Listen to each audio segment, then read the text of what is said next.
Bon, eh bien, bonjour à tous à nouveau. Je refais une intervention parce que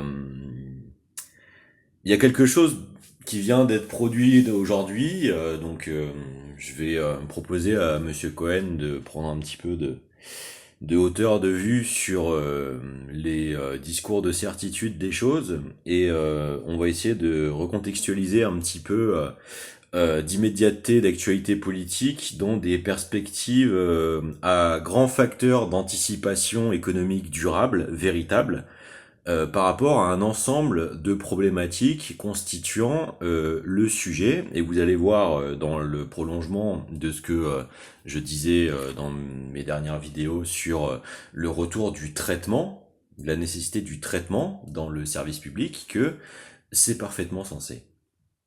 Donc, vous venez de faire cette chronique sur l'abandon salutaire, j'ose le dire, des ZFE, et vous nous faites une formulation qui consiste à réincriminer en fait une alternance politicienne d'incrimination en fait soit des partis, soit des citoyens français pour nous parler de durabilité, de bienfaits sanitaires, de santé publique, techniques et scientifiques, hein, et donc d'évidence d'éléments de langage qu'il aurait fallu, selon vous, tenir en place publique. Alors le problème, Monsieur Cohen, et c'est pas pour vous incriminer personnellement, c'est pour permettre de visibiliser les biais méthodologiques profonds qui sont attenants à ce sujet. Voyez-vous, moi, je suis un amateur, hein, du point de vue de l'ingénierie de développement. Par contre, j'ai quelques années de métier professionnel de productique dans ces secteurs, hein, et j'ai un bagage personnel de pratique, de réflexion, de prospective, de dotation, de documentation, de plus de 20 ans sur ces sujets. Donc, je n'ai pas statutairement la légitimité officielle d'exiger de chacun de croire l'ultra pertinence absolue de ma parole. Il en conviendra comme il le voudra. Par contre, je vais exposer la suite d'arguments et puis il y aura qu'à vérifier. Parce qu'après tout, c'est ça la souveraineté démocratique, hein, du peuple, c'est de pouvoir se doter des cheminement analytique, logique et propositionnel cohérent, hein. Donc, il y a 9 mois de perdu en moyenne à cause des pollutions de l'air. Mais commencez par interdire les chemtrails, Monsieur Cohen. Vous avez des matériaux lourds, du barium, de l'aluminium, des oxydes de métaux divers, qui sont carrément aérosolés suprémacistement au-dessus des territoires. Je veux dire, euh, deuxièmement, la durabilité en fait des véhicules de nouvelle génération extraordinairement cybernéticisés, downsizés et désépaissis en général dans la rigidité structurelle des matériaux employés. Euh, Vous pourrez comparer dans tous les sens, sont beaucoup plus destructibles par les vibrations, les ondes de cisaillement. C'est de la physique de base. Vous pouvez demander à n'importe quel étudiant en résistance des matériaux. Euh, le problème est que vis-à-vis de l'usure naturelle d'exploitation d'un véhicule et du déploiement du cliquetis plus des heures de route, vous aurez invariablement une augmentation des vibrations produisant des continuités d'ondes de cisaillement se propageant dans les structures.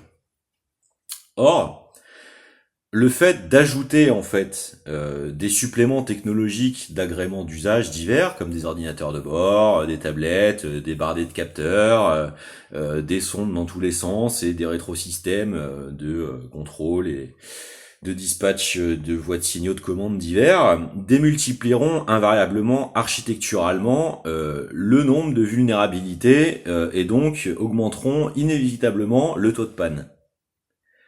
De plus, ces matériaux démultipliant le nombre de pièces en fait en polymères dérivés pétroliers divers qui résistent très très mal à l'humidité en produisant ce qu'on appelle par exemple en photographie de la tropicalisation, c'est-à-dire qu'ils évoluent vers le fait de champignonner et de commencer à développer des moisissures beaucoup plus rapidement, sont peu résistants aux UV, etc., etc. Se désagrègent structurellement beaucoup plus vite que des voitures plus low-tech.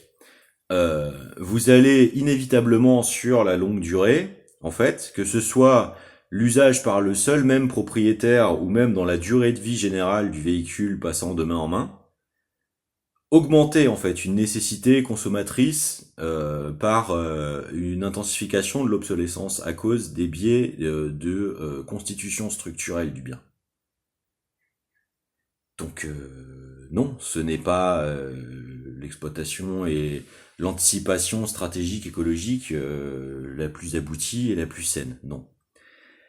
Euh, de plus, le problème des particules, et je reviens encore dessus, euh, n'importe quel jeune d'aujourd'hui qui a déjà croisé une pipe à eau dans une soirée pour expérimenter la chicha, par exemple, sait que le filtrage par eau réduit conséquemment les particules émises. Mais en plus de ça, les gens qui poussent un petit peu plus et qui s'intéressent à l'histoire des technologies, et qui se sont intéressés de plus près à l'existence du moteur à eau, du cracking de l'eau, des gaz de Brown, etc., savent que remplacer une partie des carburations, voire l'intégralité des carburations dans des processus adaptatifs, sont tout à fait possibles, faciles et facilités sur des véhicules ancienne génération d'épaisseur structurelle plus sérieuse. Et donc, seraient des leviers en fait de d'écologisation réellement efficaces à peu de frais, si c'était réellement l'objectif. Et donc, les véhicules des particuliers pourraient tout à fait continuer de constituer en fait les vecteurs d'efficience économique suffisants aux diverses activités humaines en restant un outil et non pas un vecteur supplémentaire de contraintes. Et ces gains économiques-là pourraient tout à fait être euh, synergisable avec la continuation d'une dotation en infrastructure, d'augmentation de la sécurité des personnes. Euh, voilà, je veux dire, y a des solutions, il y en a plein. Il suffit de prendre les bonnes, en fait. Et enfin,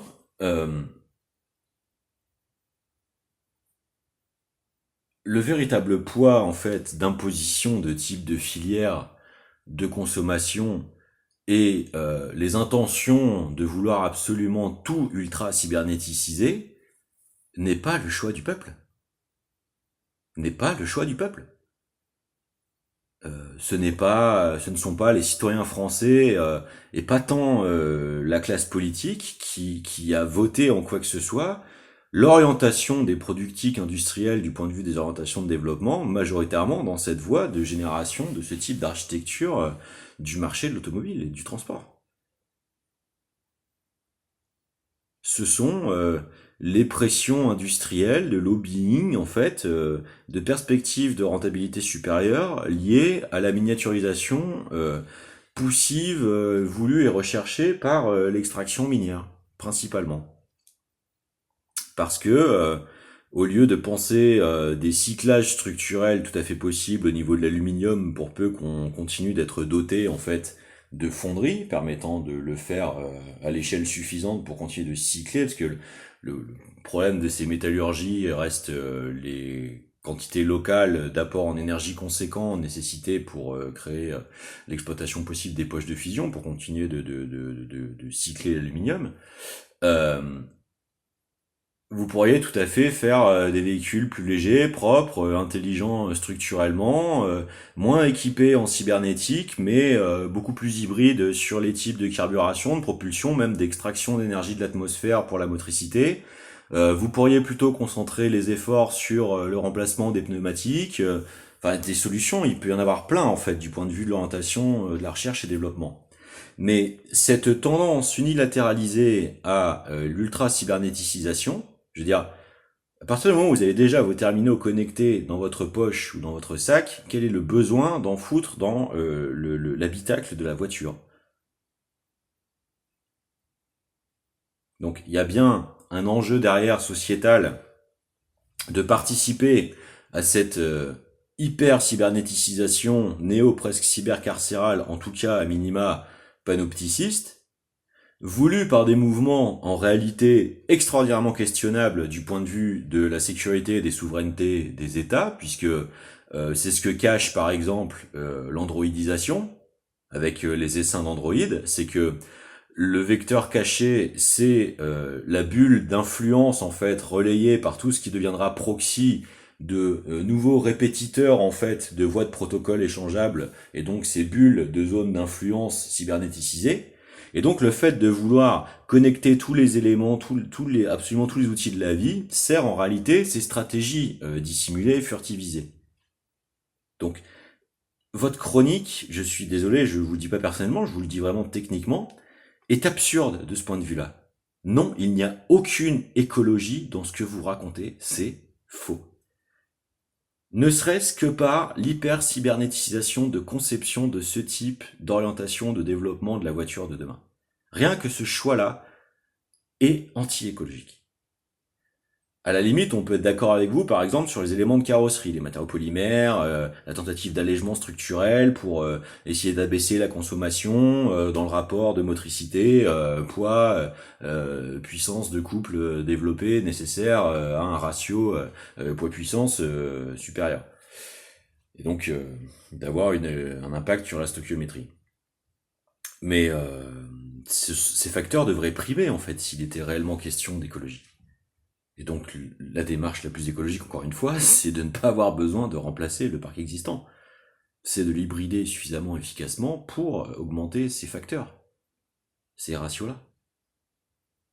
Donc non, en fait, votre chronique n'est pas pertinente sur le sujet. Elle est une tentative d'incrimination de gens qui ne sont pas réellement aux chaînes de responsabilité véritables, essayant d'entraîner cette dynamique industrielle-là. Et donc, votre chronique vient d'agir comme la tentative d'un transfert de culpabilité qui n'a pas de décence démocratique. Puisque, médiatiquement, si vous vouliez avoir, méthodologiquement, en termes de service public, la démarche cohérente à la prétention du propos que vous y tenez, c'est-à-dire l'évidence du fait écologique de service de la santé publique, les premiers arguments que vous auriez dû normalement mobiliser par votre situation d'option d'accès à l'expertise, à la consultation, à votre investissement journalistique du sujet seraient ceux que je viens de vous développer. Car ils sont, vous pourriez questionner n'importe quel technicien, les plus aptes immédiatement en fait à améliorer conséquemment les domaines que vous évoquez, du point de vue des stratégies productives. Parce que je vous dis, il n'y a rien de plus écocide actuellement que le développement de l'hyper-cybernétisation, que ce soit en difficulté de recyclabilité, en durée d'exploitation, d'usage des biens produits par rapport aux anciennes générations dans leur obsolescence, l'explosion des vulnérabilités accélérant leur usure et leur obsolescence justement, l'exploitation, la consommation en eau, la nécessité d'accès aux terres rares, la démultiplication des transports et des rivalités géostratégiques de dépendance aux externalisations pour avoir accès à ces matières stratégiques critiques pour en permettre cette équipementier-là. Je veux dire, il n'y a rien qui va dans votre analyse. Il n'y a rien qui va. Je vous le dis de pratiquants, prototypeurs, prospecteurs, amateurs. Je veux dire, le minimum d'intéressement un peu sérieux à ces sujets vous aurez fait doter votre chronique d'une réelle pertinence en termes de fondamentaux de soutenabilité productique et industrielle, quoi. Donc, pourquoi continuer en fait de vouloir employer, instrumentaliser ces sujets pour jeter le haro en fait sur une psychopression sur les pans de la population qui sont déjà maltraités multiparamétriquement sur de nombreux aspects en fait d'une augmentation de la pression économique permanente. Parce que on ne peut pas parler de services en fait publics vis-à-vis de la façon d'aborder les réalités matérielles du sujet énoncé là. Enfin, on est où là? Parce que bon, par contre, derrière, on vous voit pratiquement dans la même journée, dans le cumul de différentes activités, continuer à venir nous resservir, alors que Madame Le Pen est actuellement condamnée et privée de ses droits civiques, son opinion sur la continuité d'un parti qui de toute façon constitutionnellement est illégal parce que continue d'entretenir en fait des incitations à la discrimination raciale de principe. Mais Monsieur Cohen, réveillez-vous, je sais pas, mobilisez en fait votre intelligence et votre carnet d'adresse pour redéployer en fait une méthodologie vraiment de traitement des sujets bâtis sur la technicité, la technicité véritable en fait de une méthodologie quelconque d'exposition. Enfin, vous êtes en train de tomber amoureux de votre parole omniprésente en fait. Je, je vois pas d'autres effets de prisme pouvant vous mener à de telles aberrations, là, parce que c'est là, je vous le dis, vous nagez en plein délire, hein. Vous nagez en plein délire. Encore une fois, hein, l'équitage à chaud, ça existe depuis maintenant 25 ans, c'est reconnu d'utilité publique, et les tests sont faits en volumétrie, en test anti-pollution à la sortie. Les combustions étant de meilleure qualité, vous abaissez, vous annulez pratiquement l'émission de microparticules. Donc, si c'est réellement ça votre sujet, je veux dire, c'est votre meilleur levier. Donc, que voulez-vous que je vous dise, je me permettrai pas d'intervenir si c'était pas parfaitement avéré. Donc, voilà quoi. Bon bah, espérons que ça porte ses fruits.